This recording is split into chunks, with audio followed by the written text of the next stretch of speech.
So on that note, Dina, home prices are constantly going up and interest rates have fluctuated between 6 and 8% right now, right? Mm-hmm. When a year ago they were in the threes. Why should somebody purchase right now?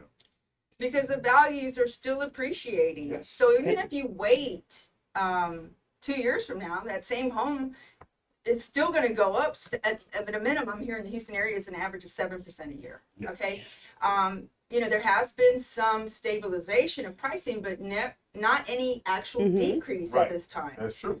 Nationwide, the home sales have decreased as far as new construction goes by 20%, and pricing has gone down in some other states. But we're talking Houston. Yes. We have not received that type of downfall. No negative impact whatsoever. Yeah, it slowed down some, but the price sales have slowed down. Yes, but the prices have not.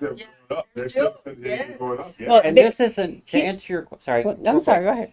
Real quick. So to answer your question, also, why should people buy now? Yeah. I was talking to someone yesterday, and she's like middle 50s, and she's looking at her 401ks and her other retirement funds, and she's like, I've lost $5,000. Yeah. And I said, have you thought about investing into real estate? She goes, we have. I'm like, well, what is stopping you? And she's like, well, we need to sit down and have a conversation. So I said, if you guys are serious about it, I can pull the team together. We can all sit down. We can talk numbers, see what you guys could qualify for. But then it's going to be a long term because they do have 2 children as well. And we know that real estate is generational wealth. Yes. So even if they're in their mid-50s now, that portfolio can grow.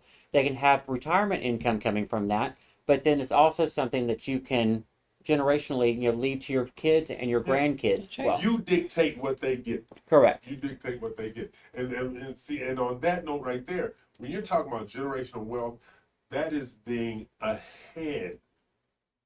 Correct. That's right. It's about being ahead. And it's not asking someone else. Right. You're not, a prey to the market. You're actually, you have something of your own that's an actual asset that you can actually, do something with. My philosophy on why should people buy right now, you still got to live somewhere, right? You guys rent. That's right. You got to put your head and pay somebody some rent. Right. So pay for yourself.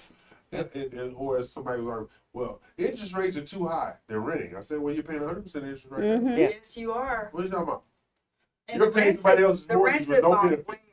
Yes. You're paying somebody else's mortgage with no benefit. So you tackle ownership now to have something for later because the rates are going to go down. I'm not saying they're going to go down to 3 or 2, but they're going to go down once the economy recalibrates and restabilizes itself. So why don't you get the real estate now as it's going up in value and will continue to go up in value? Exactly. And then know that you are part of the economic renaissance that's going to come down the pipe. That's right. Because I've been on economic forecast calls for the last couple of weeks. March, they're looking for real estate to just take off running. In March, they said last year they said at the end of 2023. They have come back and said no, it's going to be March, no later than May. So we are in that window of when real estate's supposed to pick up steam anyway. That's the dynamic you have to look at.